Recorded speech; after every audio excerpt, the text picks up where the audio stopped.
안녕하십니까. 국내 이슈를 통해 주식에 대한 투자 포인트를 찾아보는 크로스체크. 저는 오현진입니다. 금일도 준비된 세 가지 기사 내용 살펴보도록 하겠습니다.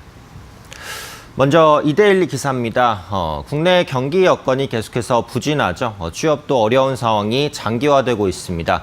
그에 따라서 그냥 쉰다라는 응답을 한 사람들이 사상 처음으로 200만 명을 돌파했다라는 소식입니다. 한창 일할 나이라고 볼 수 있는 20대에서 40대까지 취포자, 즉 취업 포기자가 급증하고 있는 모습인데요. 첫 번째 이슈로 살펴보겠습니다. 두 번째 이데일리 기사입니다. 이번 주 말부터 설 연휴가 시작이 됩니다. 연휴가 시작되기 때문에 기쁜 마음도 있겠지만 주변 분들께 어떤 선물을 해야 될지 고민도 많이 하셨을 것 같은데요. 최근에는 백화점에서 SNS 인기 상품, 그리고 편의점에서는 명품 팔찌를 비롯한 이색 상품, 그리고 고가 상품의 판매가 증가하고 있다고 합니다. 어떤 상품들이 판매되고 있는지 살펴보도록 하겠습니다. 마지막 한국경제 기사입니다. 국내 경제 대외 불확실성 완화, 그리고 국내 반도체주들의 실적 상승에 힘입어서 외국인이 국내 증시를 계속해서 매수하는 모습들 나타나고 있습니다. 코스피 시장에서 외국인 비중은 약 40% 육박하는 수준인데요. 앞으로 외국인의 수급 전망 마지막으로 살펴보겠습니다. 기사 본문 보겠습니다. 이데일리 구면 경제면에 있는 기사입니다. 그냥 쉰다라고 하는 응답자가 꾸준하게 증가하고 있는데요. 문제는 젊은 층에서도 이런 응답이 증가하고 있기 때문에 국가 경제의 활력을 떨어뜨리는 요소가 될 수 있다라고 보시면 되겠습니다. 통계청의 2019 비경제 활동 인구 조사가 있었습니다. 그래서 쉬었음 인구는 전년 대비 12.8% 증가했죠. 경제의 중심이라고 볼 수 있는 20대에서 40대 비중이 사상 최대치를 기록했습니다. 제조업이 부진하고 구조조정이 확대되는 영향이죠. 특히 인건비에 대한 부담이 커지면서 기업들이 구조조정을 단행한 부분이 취업을 더 어렵게 만드는 요인으로 작용을 했습니다. 특히 40대 같은 경우에는 유일하게 고용률도 감소하는 모습 나타났습니다. 쉬었음 인구 현황을 그림으로 한번 보겠습니다. 2003년에는 약 90만 명 정도였는데요. 최근에는 209만 2천 명까지 약 15년 만에 2배 정도 증가했습니다. 추세를 보시면은 거의 쉬었음 인구가 꾸준하게 계속해서 증가했다라는 부분을 알 수 있죠. 아래에 있는 표를 보시면 지난해 연령대별 쉬었음 인구 비중입니다. 50대와 60대가 각각 5%, 7.7%로 높은데요. 노년층의 쉬었음 인구가 높은 것은 자연스러운 현상이라고 보시면 되겠죠. 은퇴라든지 이런 부분에 의한 것인데 문제는 젊은 층의 쉬었음 인구 비중이 증가하고 있다라는 겁니다. 특히 20대에서는 5.2%, 한참 경제활동을 해야 할 나이라고 볼 수 있는 30대에서도 2.9%, 낮지 않은 비중이 쉬었음이라고 응답을 했습니다.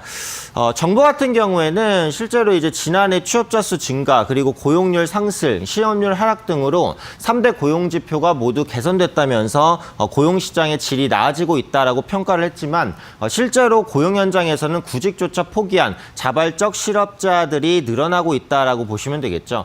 특히 지난해 전 연령층에서 유일하게 고용률이 하락한 40대 같은 경우에는 2016년 이후에 3년 만에 다시 쉬었음 인구가 20만 명을 넘어서는 모습까지 확인이 됐습니다.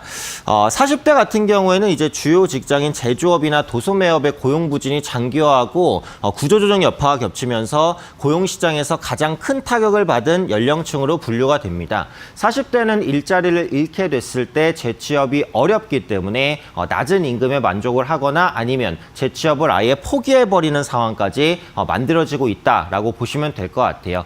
그래서 실제로 이렇게 고용률이 개선되지 않고 있고 일부 노년층에서 단기 일자리라든지 이런 부분, 아르바이트에 대한 수요가 증가하면서 고용률이 단기적으로 개선되는 모습 나타나고 있지만 궁극적으로는 젊은 층의 고용률이 회복되지 않으면 국내 고용이 회복된다고 보기는 어렵습니다. 그래서 정부는 젊은 층, 청년층에 대한 구체적이고 실효성 있는 일자리 정책을 펴도록 노력해야 할 것으로 보여집니다. 두 번째 기사 내용 보겠습니다. 이데일리 14면 유통 소비자면에 있는 기사입니다. 설 선물이라고 한다면 참치라든지 아니면 생활용품, 건강식품 이런 것들을 쉽게 생각하실 수 있는데요. 최근에는 이색 상품 그리고 고가 상품에 대한 수요들이 증가하고 있다라는 기사 내용입니다.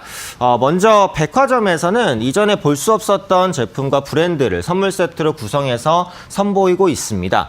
선물 세트 판매 기간에 SNS에서 인기를 끄는 끌고 있는 브랜드와 협업해서 이색 선물 세트를 판매한다라는 거죠. 그래서 전통식품을 현대식으로 재해석한 선물 세트가 대표적입니다. 이 기사에서는 고추장 브랜드를 소개하고 있고요. 또 조청으로 유명한 이제 부엉이 곡간의 조청 2종 세트를 비롯한 상품들을 소개하고 있습니다. 또한 해외 유명 뷰티 생활용품 브랜드와 협업한 선물 세트도 마련하고 있는데요. 이탈리아 명품 치약 브랜드와 협업을 하든지 명품 비누까지 상품 자체가 상당히 다양해지고 있다라는 겁니다. 또 지난주에 한번 살펴봤었던 그 케어푸드, 씹고 목 넘기기에 좋은 음식이죠. 케어푸드에 대한 상품 수요도 증가하고 있다라고 보시면 되겠습니다.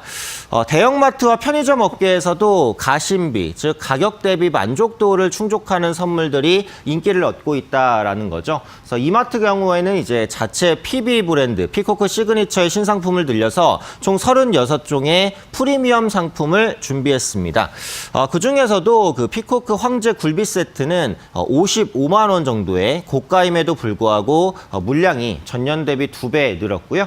판매량도 상당히 크게 개선되는 모습들 나타나고 있다는 겁니다. 이렇게 고가 선물 세트가 잘 팔리는 것은 백화점이나 마트에 한정되지 않습니다. 편의점에서도 고가 선물 세트가 선을 보이고 있는데요. GS25가 대표적입니다. 특별한 선물 세트를 선보였죠. 에르메스 클릭 H8G 그리고 보테가 베네타 인트레치아토 키링 3종 세트입니다. 각각 가격이 87만 원, 26만 원. 편의점에서 판매하는 상품 치고는 굉장히 고가라고 볼 수 있겠죠. 자파 22종을 한정으로 선보이고요. 또 세계 최고가를 자랑하는 와인, 로마네 콩티를 비롯해서 몇백만 원에서 몇천만 원대 와인까지도 GS25 편의점에서 취급을 하고 있고 판매량도 생각보다 양호하다라고 합니다. 그러면 이렇게 그 고가 이색 상품들이 잘 팔리는 이유를 봐야 될 것 같은데요. 소비자들이 그 대량으로 일반적인 선물을 하기보다는 그 소수의 소중한 사람들에게 깊은 인상을 남길 특별한 선물을 준비하기 때문입니다. 그러니까 예전처럼 이제 설 선물을 준비를 할 때 범용적이고 또 많은 인원을 대상으로 준비하지 않고 소수에게만 선물을 하고 또 고가의 선물을 하는 경향들이 조금 더 뚜렷하게 나타나고 있는 것이다라고 보시면 되겠죠. 그래서 이마트에 따르면요, 2020년 설 사전 예약 판매를 시작한 작년 12월 5일부터 올해 1월 초까지 매출을 분석했을 때 20만 원 이상의 선물 세트 매출 비중이 5.1%로 3년 만에 2배 이상 증가한 것으로 나타났습니다. 그래서 GS25를 비롯한 편의점에서도 고가 선물 세트가 판매 증가하는 모습들 나타나고 있고요. 이런 부분들은 미약하게나마 편의점이라든지 대형마트, 백화점 업계의 실적을 소폭이나마 개선시킬 수 있을 것으로 보이기 때문에 최근에 낙폭이 컸었던 편의점이라든지 마트 관련된 종목군들에 대한 저가 매수를 한 번 정도 염두에 보셔도 좋지 않을까 판단하고 있습니다. 마지막 기사 내용 보겠습니다. 한국경제 22면 증권면에 있는 기사입니다. 외국인은 국내 증시의 방향성을 결정할 수 있을 만큼 굉장히 중요한 수급 주체라고 보시면 되겠습니다. 외국인이 매수하면서 국내 코스피 지수를 이끌어 나가는 그런 모습들 확인되고 있는데요. 코스피 지수와 외국인 지분율 추이를 한번 보겠습니다. 이 검은 선으로 된 게 이제 외국인 지분율인데 작년 상반기에는 외국인이 꾸준하게 순매수를 했습니다. 그러다가 매수 기조가 좀 많이 주춤해졌는데 최근에는 다시 매수 기조를 확대하고 있죠. 외국인 매수 비중 시가총액 대비해서 39.01%, 2008년 이후에 외국인의 주식 비중이 가장 높아졌다라고 보시면 되겠습니다. 그래서 최근에는 외국인의 순매수가 지수를 같이 끌어올리면서 외국인과 지수의 그 수급과 지수 연동성이 커지는 모습 나타나고 있고요. 외국인이 매수한 상위 종목들을 한번 보시면 삼성전자, 삼성전기 역시 IT 대형주가 대표적입니다. 그 외 삼성 SDI, 호텔신라, NC소프트 실적 개선 기대주로 수급이 유입되고 있는 모습들 확인할 수 있고요. 특히 삼성전자는 외국인이 무려 보름 만에 6,825억 원, 사실상 대부분의 수급이 삼성전자로 쏠렸다라고 보시면 되겠습니다. 이로 인해서 그 삼성전자가 30% 룰에 걸릴 가능성이 높아졌죠. 코스피 200을 비롯한 주요 지수에서 한 종목이 차지하는 비중이 30%를 넘어서면 상한 제한을 씌우는 제도를 지난해에 도입을 했습니다. 근데 지금 삼성전자 시가총액 시총 비중이 코스피 200의 33.17%입니다. 30%를 3%포인트 정도 넘어서고 있죠. 그러다 보니까 앞으로 펀드라든지 인덱스에서 삼성전자 물량을 줄일 수 있고 이게 이제 삼성전자 주가를 압박할 수 있습니다. 때문에 조만간 외국인의 삼성전자에 대한 이탈도 나타날 가능성이 높다라는 부분이고요. 삼성전자에서 이탈된 수급은 내구 소비재, 호텔, 레저를 비롯한 다른 업종으로 이동할 것으로 보입니다.